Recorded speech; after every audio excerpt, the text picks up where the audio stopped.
Every lean transformation starts with a problem, and in this case, it was space. When an electrical product was transferred to a new manufacturing site, the existing process simply wouldn't fit. The original build consumed significant amount of floor space, required high labor hours, and made it difficult to clearly see the flow from start to finish.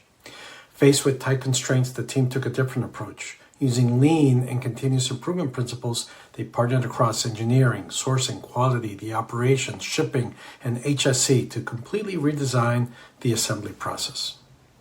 The result was a compact, single-piece flow moving line engineered for visibility, balance, and efficiency. The impact was immediate. The footprint was reduced by more than half. Cycle time and working process dropped. Labor efficiency improved by 2 percentage points, adding up to millions in productivity gains per year, and the entire transformation was completed with 0 safety incidents. Now, this is what happens when teams turn constraints into capability and design smarter processes that deliver real business results.